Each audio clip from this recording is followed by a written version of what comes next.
Mesdames et messieurs, soyez salués où que vous soyez, partout à travers les quatre coins du globe. Alors, c'est un sérieux coup dur qui vient de frapper sur les pays de l'Union européenne et de l'OTAN. Oui, ça pleure de partout, dans l'ensemble du territoire européen. Chers dames, chers messieurs, il s'agit d'une grosse catastrophe qui vient de s'abattre sur les pays des alliés de Volodymyr Zelensky. Ils viennent ici de recevoir un message. Je ne sais pas qui est derrière, nous ne savons pas. Eux-mêmes ne savent pas qui est derrière ce qui vient de se passer. Mais le message a été clair, chers dames, chers messieurs. Il s'agit de la connexion Internet qui vient d'être touchée. Ah oui, on ne sait pas qui l'a fait, on ne connaît pas qui a osé. Alors la connexion Internet sous-marin, donc les câbles Internet sous-marins européens viennent d'être sabotés, ou bien pour le dire, endommagés. On a coupé complètement les liaisons qui relient, permettez-moi de vous donner l'annonce, les liaisons qui relient la Finlande à l'Allemagne et entre la Lituanie à la Suède. Vous savez, c'est une interconnexion. Ça quitte de pays en pays. Et c'est une connexion à deux phases. Il y a deux branches et les deux branches ont été endommagées.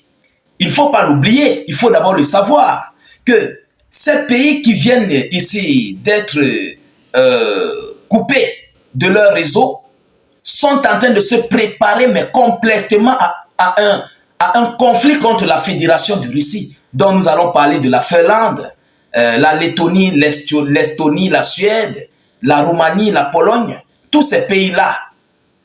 Vous comprenez? Sur leur territoire, ils possèdent des bases militaires de l'OTAN, des aérodromes otaniennes.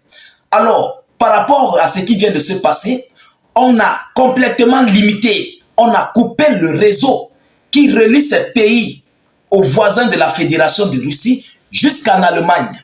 Donc, ils ont été suspendus du réseau. Chers dames, chers messieurs, alors qui peut être derrière? Qui a pu faire ça à l'Union européenne et à l'OTAN? Permettez-moi de vous donner l'annonce officielle. Et puis nous allons entrer tout droit dans les décorticages comme d'habitude et les analyses. Vous savez, nous sommes là pour ça.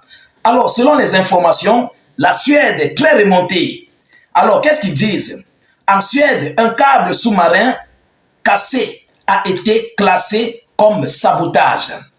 Et oui, ça a été classé comme sabotage.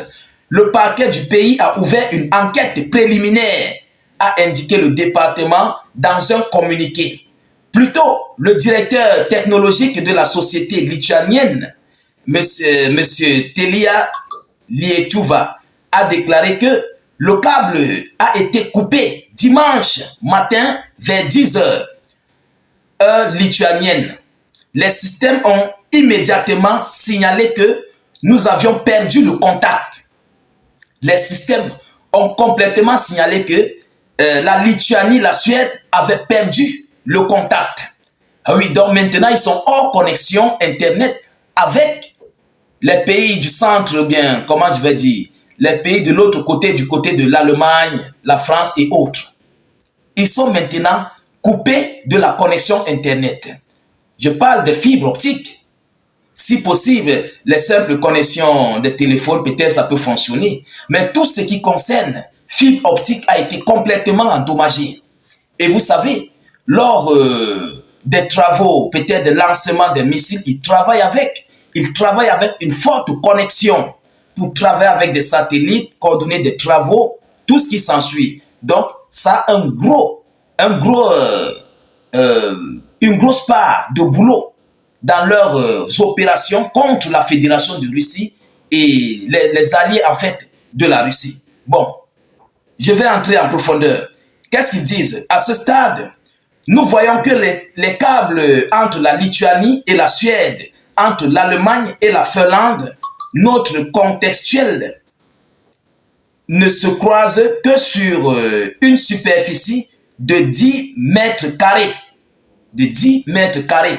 C'est une liaison, c'est comme un carrefour. Et c'est sur ce carrefour que ces gens ont pris la peine de tout couper, de tout endommager. Sur une superficie de 10 mètres carrés. Puisque les deux ont été rompus, il est évidemment qu'il n'y a pas chute accidentelle de l'armature d'un navire. Donc, ils disent que cela n'est pas dû à un navire. Mais dans le même temps, les pays de l'Union européenne et de l'OTAN avaient lancé des exercices militaires ce jour. Oui, les exercices militaires avaient été lancés ce même jour, ce dimanche. Et dans le même temps, ils ont soupçonné un cargo chinois. Voilà, ils soupçonnent un cargo chinois qui a endommagé des câbles de communication sous-marin. Pourquoi? Parce qu'il s'agit du vraquier chinois Yipen 3 qui naviguait sur ces côtes lituaniennes et autres au niveau de la mer Baltique. Bon, selon les informations, le vraquier chinois Yipen 3 a été localisé à proximité de câbles Internet sous-marins endommagés dans la mer Baltique. Le navire a déplacé le câble finlandais Celion 1 et le câble de communication entre la Suède et la Lituanie. Les jours probables des incidents ont rapporté les médias locaux. Voilà ce qu'ils disent. Mais l'Union européenne dit quoi? L'Union européenne ne peut pas nommer les responsables de l'incident du câble en mer Baltique, dit M. Joseph Borrell. Pour l'instant, c'est ce que l'Union européenne dit. Alors, mesdames et demoiselles et messieurs, voilà une nouvelle situation qui vient de frapper sur les pays de l'OTAN. Oui, et ce qui vient de se passer ne s'est pas passé au hasard. Nous connaissons tous ce qui est derrière. Peut-être ce n'est même pas ce navire. Oui, peut-être même ce n'est pas ce navire. Ils savent très bien avec qui ils sont en train de faire leur guerre. Ils savent qui est derrière. Vous comprenez? Parce que ces pays voisins à la Russie communiquent avec les autres pays qui sont à l'extérieur pour des préparatifs, pour des lancements, peut-être avec des coordonnées satellitaires, vous comprenez, pour donner des renseignements à l'Ukraine venant des coordonnées satellitaires. Et il faut utiliser la connexion Internet, plus précisément la fibre optique. Oui, parce que c'est une capacité très puissante pour travailler sur Internet. Alors, vu que cela est coupé, vu que cela a été endommagé, ça ce sont nos décorticages, vous comprenez? Par rapport à cela, ils seront obligés de s'abstenir. Oui, automatiquement. Même s'il faut coordonner des travaux pour frapper sur la Russie, il faut utiliser des câbles sous-marins de fibre optique. Alors ça a été endommagé. Et c'est un handicap au cas où l'OTAN et l'Union européenne voudraient attaquer sur la Fédération de Russie. Ils n'auront pas toute la connexion adéquate pour faire usage à la Russie. Donc, on ne sait pas qui est derrière. Je ne peux pas dire que c'est la Russie. Je ne peux pas dire que c'est la Chine. Je ne sais pas réellement qui peut faire ce genre de boulot. Bon, à vous de nous écrire en commentaire. Selon vous, face à cette situation, qui peut bien être derrière? Parce que ce n'est pas une chose qui s'est passée accidentellement. C'est une chose la personne a pris le temps de couper 10 mètres carrés et de 2 réseaux. Le réseau quittant de la Finlande pour l'Allemagne, l'autre réseau quittant où là, voilà, de la Finlande pour l'Allemagne et l'autre de la Lituanie pour la Suède. C'est l'interconnexion de plusieurs pays qui vient d'être suspendue. Alors, chers dames, chers messieurs, voilà ici le coup dur que les pays de l'Union européenne et de l'OTAN viennent d'enregistrer. Qui est derrière?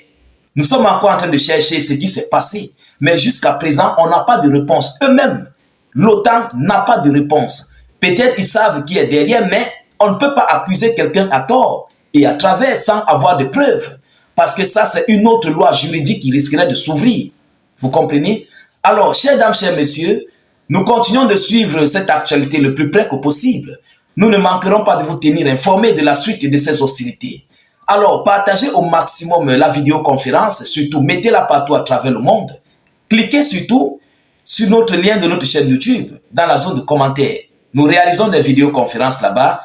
YouTube est très fiable et il y a des vidéos là-bas que nous publions que nous ne pouvons pas publier sur Facebook par rapport aux restrictions.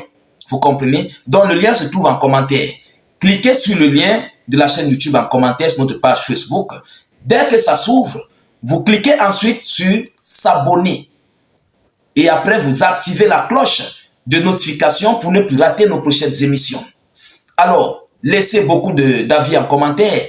Si vous ne pouvez rien écrire, mettez salut état d'urgence en commentaire ou encore vive la paix dans le monde. Je vous reviens tout à l'heure pour une prochaine série d'actualités. Soyez encore salués une fois de plus. Ciao, ciao.